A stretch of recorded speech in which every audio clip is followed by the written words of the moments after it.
بسم الله الرحمن الرحيم. طه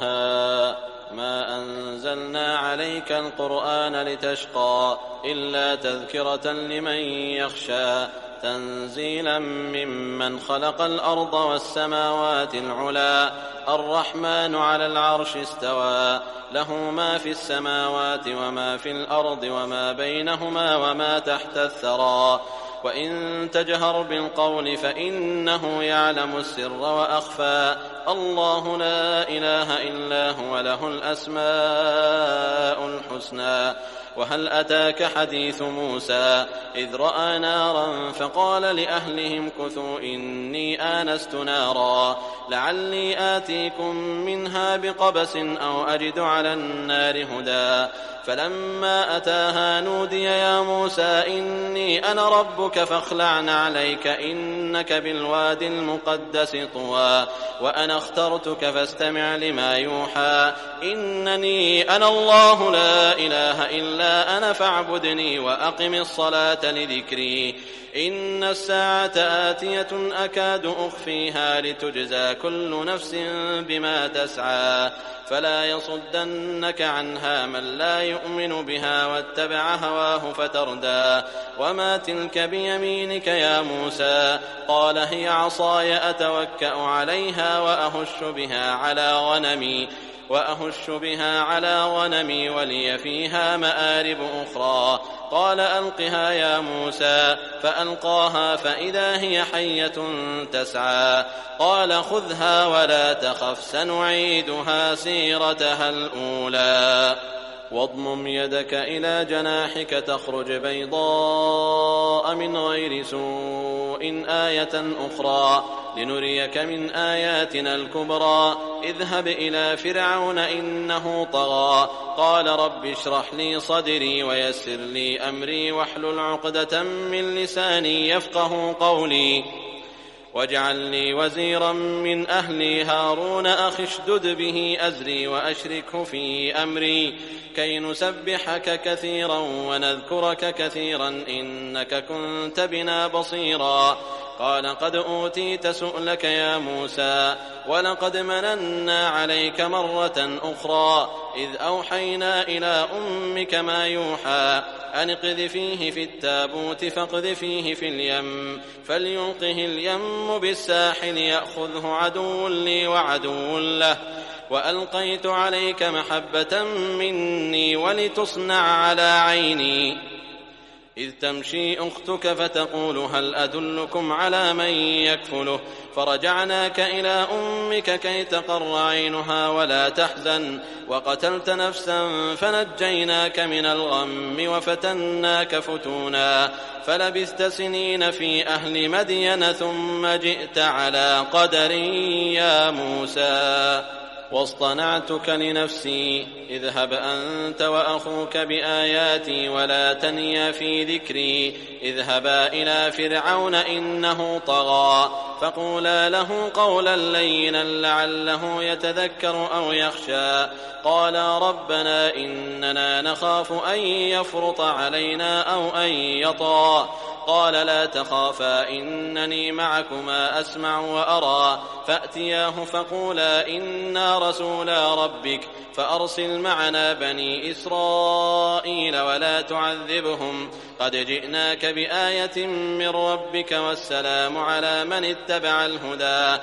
إنا قد أوحي إلينا أن العذاب على من كذب وتولى قال فمن ربكما يا موسى قال ربنا الذي أعطى كل شيء خلقه ثم هدى قال فما بال القرون الأولى قال علمها عند ربي في كتاب لا يضل ربي ولا ينسى الذي جعل لكم الأرض مهدا وسلك لكم فيها سبلا وأنزل من السماء ماء فأخرجنا به أزواجا من نبات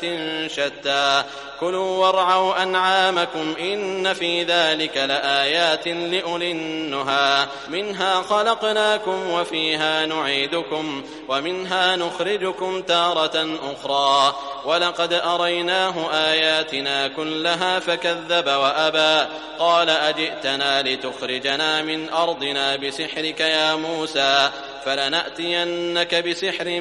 مثله فاجعل بيننا وبينك موعدا لا نخلفه نحن ولا أنت مكانا سوى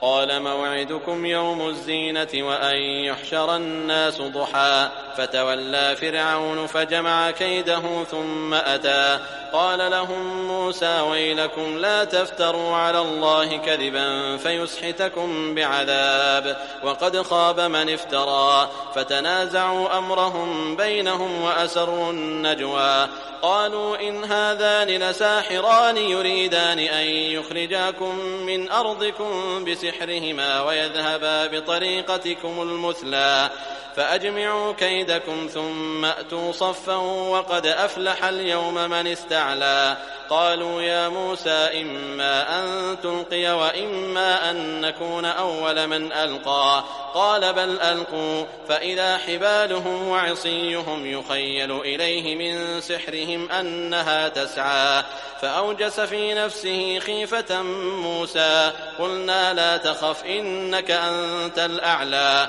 وألق ما في يمينك تلقف ما صنعوا إنما صنعوا كيد ساحر ولا يفلح الساحر حيث أتى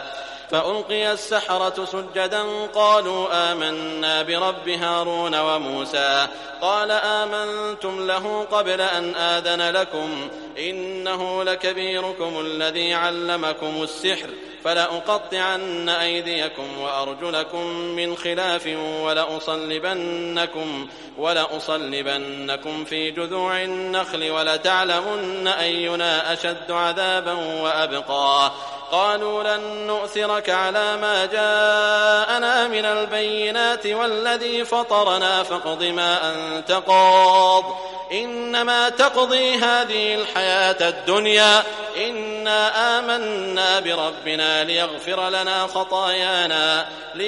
لنا خطايانا وما أكرهتنا عليه من السحر والله خير وأبقى إنه من يأت ربه مجرما فإن له جهنم لا يموت فيها ولا يحيا ومن يأته مؤمنا قد عمل الصالحات فأولئك لهم الدرجات العلا جنات عدن تجري من تحتها الأنهار خالدين فيها وذلك جزاء من تزكى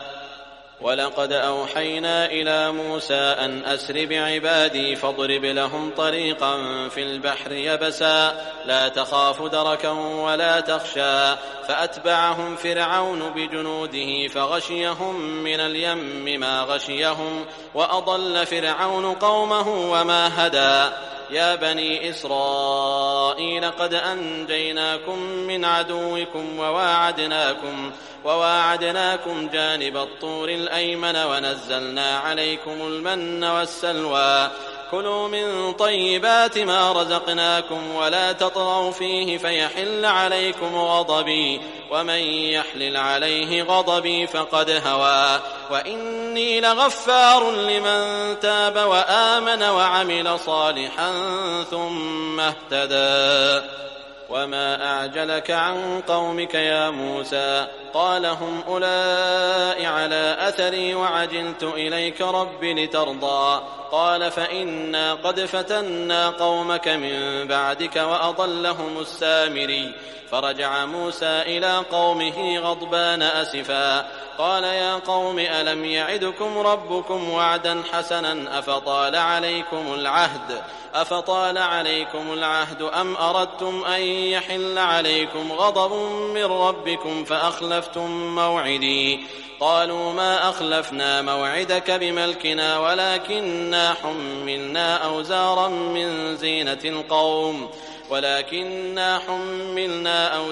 من زينة القوم فقذفناها فكذلك ألقى السامري فأخرج لهم عجلا جسدا له خوار فقالوا هذا إلهكم وإله موسى فنسي أفلا يرون ألا يرجع إليهم قولا ولا يملك لهم ضرا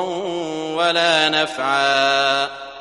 ولقد قال لهم هارون من قبل يا قوم إنما فتنتم به وإن ربكم الرحمن فاتبعوني وأطيعوا أمري قالوا لن نبرح عليه عاكفين حتى يرجع إلينا موسى قال يا هارون ما منعك إذ رأيتهم ضلوا ألا تتبعني أفعصيت أمري قال يا ابن أم لا تأخذ بلحيتي ولا برأسي إني خشيت أن تقول فرقت بين بني إسرائيل ولم ترقب قولي قال فما خطبك يا سامري قال بصرت بما لم يبصروا به فقبضت قبضة من أثر الرسول فنبذتها وكذلك سولت لي نفسي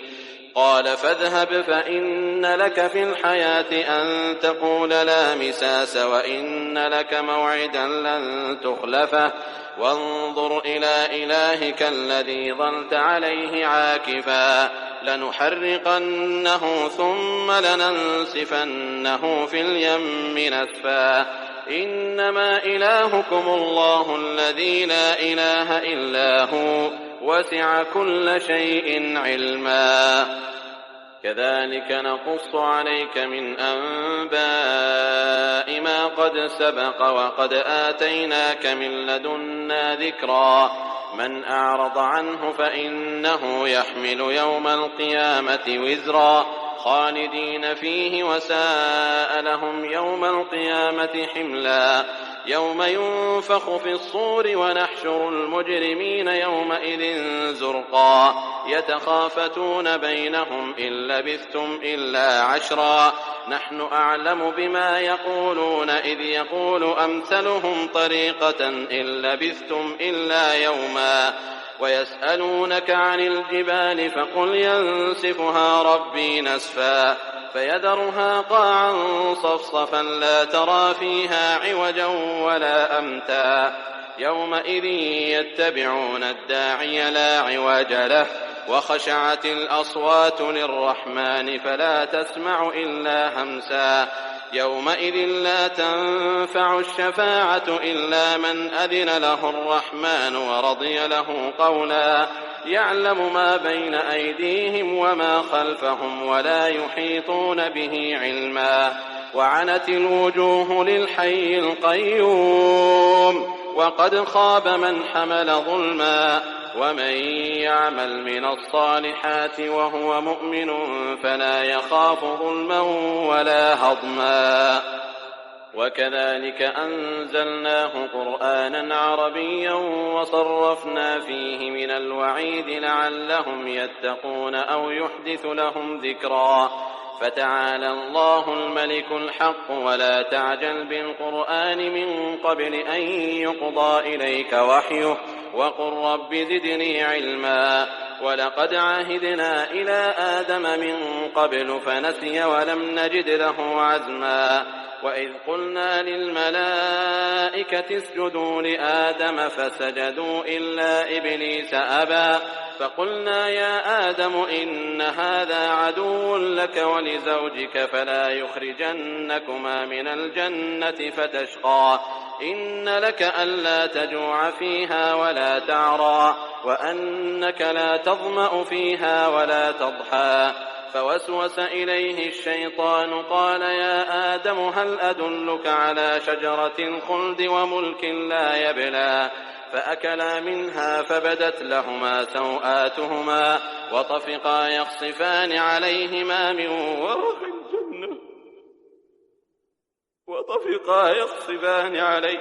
من ورق الجنة وعصى آدم ربه فغوى فأكلا منها فبدت لهما سوآتهما وطفقا يخصفان عليهما من ورق الجنة وعصى آدم ربه فغوى ثم اجتباه ربه فتاب عليه وهدى قال اهبطا منها جميعا بعضكم لبعض عدو فإما يأتينكم مني هدى فمن اتبع هداي فلا يضل ولا يشقى ومن أعرض عن ذكري فإن له معيشة ضنكا ونحشره يوم القيامة أعمى قال رب لم حشرتني أعمى وقد كنت بصيرا قال كذلك أتتك آياتنا فنسيتها وكذلك اليوم تنسى وكذلك نجزي من أسرف ولم يؤمن بآيات ربه ولعذاب الآخرة أشد وأبقى أفلم يهد لهم كم أهلكنا قبلهم من القرون يمشون في مساكنهم إن في ذلك لآيات لأولي النهى ولولا كلمة سبقت من ربك لكان لزاما وأجل مسمى فاصبر على ما يقولون وسبح بحمد ربك قبل طلوع الشمس وقبل غروبها ومن آناء الليل فسبح وأطراف النهار لعلك ترضى ولا تمدن عينيك إلى ما متعنا به أزواجا منهم زهرة الحياة الدنيا لنفتنهم فيه ورزق ربك خير وأبقى وأمر أهلك بالصلاة واصطبر عليها لا نسألك رزقا نحن نرزقك والعاقبة للتقوى وقالوا لولا يأتينا بآية من ربه أولم تأتهم بينة ما في الصحف الأولى ولو أنا أهلكناهم بعذاب من قبله لقالوا ربنا لولا أرسلت إلينا رسولا فنتبع آياتك من قبل أن نذل ونخزى قل كل متربص فتربصوا فستعلمون من أصحاب الصراط السوي ومن اهتدى